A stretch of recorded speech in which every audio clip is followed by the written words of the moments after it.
베트남 여성이랑 같이 결혼하면 좋지 않겠냐 오. 이런 생각이 들었었어요. 오. 제가 한번 갔다 왔거든요. 아. 10년 전에 결혼 생활을 5년을 하셨다. 5년을 했는데 아기가 네. 안 생겼어요. 아. 저는 그렇게 이혼하고 나서 난 고자구나. 아. 그렇게 생각을 해서 네, 씨가 없는 수박이구나. 거침 없었는데 네, 거침이 없었죠. 거침이 없었어요, 진짜. 야, 난 고자다. 아싸! 이게 얼마나 좋으냐. 아싸까지. 안녕하세요. 산부인과 의사 언니 김지연입니다. 이번 시간에도 새로운 게스트분 한 분 모셨는데요. 자기소개 좀 해주세요. 안녕하세요. 저는 유튜브 투부부 채널을 운영하고 있고요. 지금 현직 PD고요. 20년째. 네. 아, 20년차 PD님. 네. 저희 채널을 잠깐 소개를 해드리자면 네. 제가 국제 결혼을 해가지고 네. 요 가족 이야기들이 나오는 그런 채널입니다. 두 분의 그 알콩달콩한 모습을 담은 채널이 이었죠. 왜 이었던 거죠? 지금은 조금 다른 이야기들이 나오고 있긴 한데 네. 아마 이 채널 보신 분들은 뭔지 아시겠지만 안 보신 분들은 좀 이런 이슈가 있구나라고 생각을 하면서 보실 만한 그런 내용들입니다. 제일 처음 궁금한 게 어떻게 아내분을 만나셨어요? 저는 네. 원래 이제 베트남에 지인들이 많이 있었어요. 네. 그래가지고 놀러 오라 뭐 이래가지고 처음 베트남을 갔던 게 네. 2018년 네. 이때 이제 베트남을 가서 이렇게 저렇게 놀다 보니까 베트남에 관심이 많아지잖아요. 네. 그러니까 이제 베트남 여성이랑 같이 결혼하면 좋지 않겠냐 오. 이런 생각이 들었었어요. 오. 제가 한번 갔다 왔거든요. 아. 네, 한국 여성분과 한번 갔다 왔는데 네. 끝이 좋지 않아서 아, 난 다른 국적의 여성을 네. 한번 만나보자 이런 그래서 이제 생각을. 만나려고 했는데 코로나가 딱 터진 거예요. 유학 오신 분들 많고 하니까 찾아봤어요. 한국에 거주하고 계신 베트남 분을 네네네. 어플게 이렇게 해야 결혼을 할 수 있습니다, 여러분. 열심히 하셔야 해요. 연애는 얼마나 하신 거예요? 6개월 6개월. 바로 그냥. 아기가 네? 여러분 이래야 결혼을 합니다. 뭐든 열심히 해야 결혼을 하는 거구나. 10년 전에 결혼 생활을 5년을 하셨다. 5년을 했는데 아기가 네. 안 생겼어요. 아, 비뇨기과 검사도 받아보고 네. 정자 확인도 해보고 막 했는데 안 생기더라고요. 저는 그렇게 이혼하고 나서 난 고자구나. 아, 그렇게 생각을 해서 네, 씨가 없는 수박이구나. 거침 나는. 없었는데 네. 거침이 없었어요, 진짜. 야, 난 고자다. 아싸! 이게 얼마나 좋으냐. 아싸까지. 그리고 국제 결혼하면 저게 있어요. 유전자 감식을 해가지고 네. 출입국 외국인청에 제출을 또 해야지 뭐가 비자가 나고 하는 게 또 있어요. 아기가 태어난 후에 유전자 네네네. 검사를 해야 해요. 네, 그거 검사를 했더니 네. 제 아이가 맞죠. 아, 그런 것 때문에 검사를 하는 거구나. 해야 되는 필수 상황이에요? 그때 코로나 상황에서 그 와이프를 뭐 데리고 오고 비자를 바꿔야 되는 상황이잖아요. 근데 우리나라가 비자가 되게 동남아 국가에 한해서는 조금 빡빡하게 구는 게 있어요. 너무 오려면 이것도 제출해라 저것도 제출해라 뭐 하는 것들이 좀 있어가지고 그걸 제출했었죠.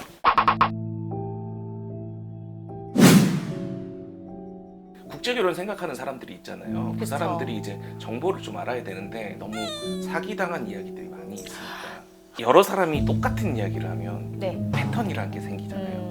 근데 그 패턴이 너무 유치한. 일치예요. 네. 이게 세 가지로 나눌 수 있는데 네. 업체랑 여자를 만났을 때 나오는 패턴이 1번이고 네, 네. 여자가 한국에 들어왔을 때 나오는 패턴이 또 네. 있고요. 네. 도망간 이후에 나오는 패턴이 있어요. 어. 네가 좀 마음에 들어하는 것 같은데 오늘 안 고르면 내일은 딴 남자가 데리고 갈 거다. 이 계약을 다 하게 만드는 거예요. 네. 2번은 여자가 이제 남자한테 돈을 달라고 한다. 근데 제일 중요한 거는 결혼식을 안 해요. 우리나라 사람들은 딱 가가지고 호치민이면 호치민, 하노이면 하노이 가가지고 그 웨딩드레스 입고 턱시도 입고 사진 찍으면 네. 결혼식인 줄 알아요. 베트남에서의 결혼식은 그 시골집에 가서 네. 집이 결혼식 날이 되면 변신을 해요. 집 앞에 도로를 다 막고 거기에 천막을 쫙 치고 아. 거기에서 2박 3일을 잔치를 해요. 그거를 안 하는데도 자기가 결혼식을 한 줄 알아요.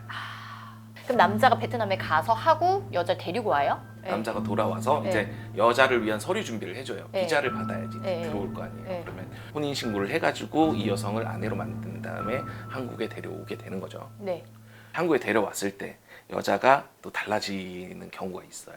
팔을 돋구거나 누워서 안 일어난다거나 관계를 거부한다거나 이게 어느 정도까지는 상식적인 부분이 있는데 상식적이지 않은 범죄까지 넘어가기 때문에 문제가 되는 거거든요. 네. 그렇게 했을 때 남자가 이 여자를 때리지 않거나 이 남자가 너무 착해가지고 음. 잘해주면 도망을 가죠 이제.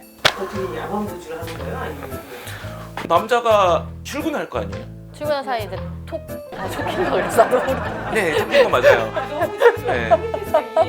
나 지금 혼자 막 계속 상상을 한 거예요. 막 되게 순백 아저씨가 막 순박한 청년이 가서 내 아내라서 막 이렇게 사진 찍고 막 설레는 마음으로 돌아와가지고 막 아내 맞이했는데 아내가 막 이렇게 해갖고 혼자 어쩔 줄가 몰라 하다가 화 한 번 냈는데 갑자기 아내가 막 너가 막 이렇게 해가지고 갑자기 범죄자가 되고 그래도 막 미안하고 하고 달래고서는 출근을 했는데 왔더니 없어. 막 이런 막 영화 같은 장면 하나 지금 상상 혼자 하고 있었어. 근데 이 뒤에가 진짜 가관인 게 네. 남자가 이제 가출 신고를 해요. 참으면서 좀 기다렸다가 이 여자가 절대 돌아오지 않을 행동들을 하면 혼인 무효 소송 이걸 걸어요. 나는 이 여자가 사기 쳐서 왔고 도망을 갔으니까 본인을 무효화해달라 네, 네. 이렇게 소송을 걸면 거의 한 100%는 맞고소가 들어가요.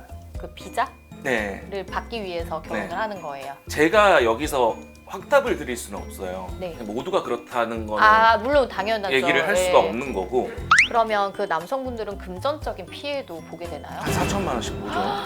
중개 업체는 전혀 책임을 지지 않아요. 이게 진짜 빡치는데 중개업체가 네. 남자한테 귀책 사유를 만들어야지 자기들이 손해를 안 보잖아요. 그래 나도 들어봤더니 저 남자가 약간 그 성적으로 약간 집착이 있는 것 같아.